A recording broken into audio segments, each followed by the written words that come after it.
In fact, from 1971 to 1975, the Green Knights earned at least 4 league titles, 4 state sectionals, and 1 overall state championship. I say at least because, truth be told, researching this history was something of a challenge. The sport was rarely covered in the yearbook, which went to press before the season finished. However, former Director of Athletics brother William Cushing kept detailed scrapbooks with clippings from the record and the Star Ledger, and this is what we discovered. In May of 1970, the Green Knights tennis team wrapped up the Northern New Jersey Catholic Federation Conference title and added its first NJSIAA Parochial North crown by defeating Seton Hall Prep. Despite losing to CA in the overall state final, they posted an 18-0 record in the regular season. More on that to come. First team All-League honors went to Brian Lane and the doubles team of Jim Quinn and Brian Bracken, and brother Peter Russell was named Coach of the Year. What did they do for an encore? By the end of the 1971 season, the Green Knights were owners of 48 consecutive regular season victories. 48 consecutive regular season victories and another league championship. 4 players were named first team All-League: Brian Lane, Brian Bracken, Bob Johnson, and Pete Daly. And now it gets good. In 1972, the Green Knights captured another parochial North State title before conquering the South's best, Mater Dei, to claim the overall trophy as well. Indeed, the only existing team photo, uncaptioned in the archives, shows the boys holding 5 trophies after the season. Perhaps the only negative in 1972, the regular season consecutive victory streak came to an end at 64 consecutive wins.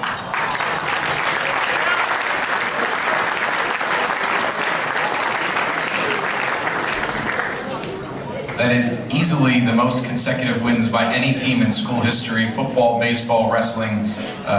Tennis is king. The train kept rolling down the track in 1973. Coach brother Peter Russell earned his 100th career victory, and SJR landed 4 players on the all-county team: Brian Lane, Brian Bracken, and the doubles team of Roger Kearse and Jay Collins. The Green Knights defeated Essex Catholic 5-0, losing just a single set in the process, to win the sectional title again, concluding an incredible run. Though the first 4 years of the 70s marked its heyday, the team continued its winning ways throughout the decade. In 1975, they captured another sectional title, and in 1978, brother Peter earned his 200th career victory. We are thrilled tonight to induct this dynasty into our Athletic Hall of Fame, and pleased to welcome Brian Lane, Brian Bracken, Kevin Coughlin, and John Bianchi of the class of 1973 to represent the team.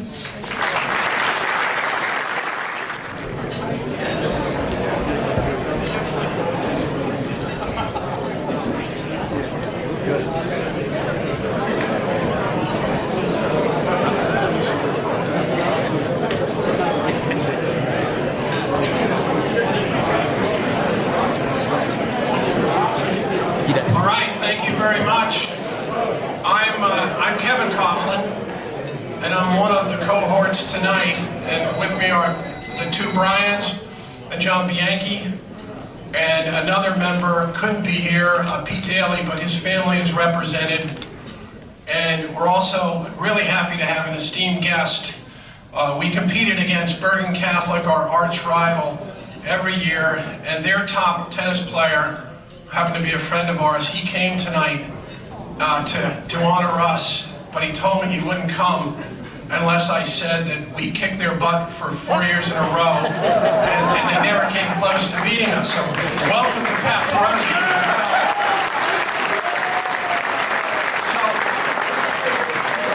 So when Scott asked if I'd make a couple of comments, one of the things that struck me is that this all happened 50 years ago. One could say, where you been? But also, a lot of you weren't even born back 50 years ago.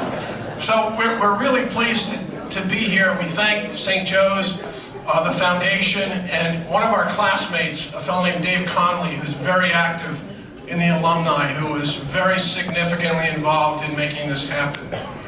So what do you say about a team that we just didn't lose? And St. Joe's at the time was very young. The school was started in the 60s, as you know, and was still making its way. But the one thing I will say is a lot of us guys on this stage played multiple sports. We played football, we played basketball, tennis. Other guys played baseball, but it was a lot of fun to be at St. Joe's. And it was a very different time though. And I just want to share a couple of comments that I'm sure will shock some people here, but we thought it was normal. And at St. Joe's at the time, we didn't have girl cheerleaders. We had boy cheerleaders. And they were seniors, and they were irreverent, and every public school we played feared them because they didn't know what they were going to do. And one of their greatest coups was we played a big public school, and they had a big band, and they came to St. Joe's and did their halftime performance, and then the kids put their instruments down and ran off to the food cart to get some food, and the cheerleaders recruited a whole bunch of people, and they borrowed their instruments and went out in the field and marched around, and they couldn't play the instruments, but the crowd went wild. And you couldn't pull that off today. And St. Joe's also, feeling its way, they decided they needed a marketing campaign to go to the various parishes to recruit kids to come to St. Joe's. So one day in our senior year, a group of us were involved. They asked us to come to the gym and put our gym clothes on. So we're in the gym, and they then come out, and there's a camera. And there's we would call it a videographer today, but there's this guy, and he's going to take pictures. And the guy says, all right, take your shirts off. We thought it's a little strange, but we did. And they said, turn sideways, it looked like a mug shot and all the rest of that, so we do that. And then we find out, right after us, they brought in a group of freshman boys who were the scrawniest, smallest guys you could find in the class. And they had them do the same thing. And they decided that was going to be their marketing pitch. If you sent your kid to St. Joe's over 4 years, they build them up, and this is what they would leave us with. And they actually thought that was good. So it was one of those things that was just, it was fun. And at another point, and this goes way back for people from the 60s and 70s, the government banned any food product with cyclamates in it. And they took it off the market, and a lot of it was sodas. And the Zavarian brothers who ran the school came up with a just brilliant idea. They went out and they bought a garage full of these sodas and got rid of all the soda machines in the school, brought in old ones, and then started hawking cyclamated sodas for $0.25. And they made money in it.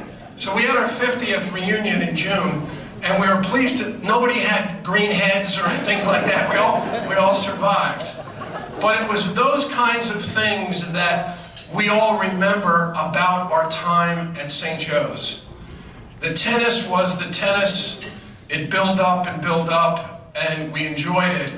But the rest of it was even more important, the bonding we did, and the close friendships that have formed with the guys behind me for the last 50 years. So we really appreciate the award, and we hope that it doesn't take other teams as long to get recognized going forward. And we very appreciate all the hard work that Scott and his team did tonight, so thank you.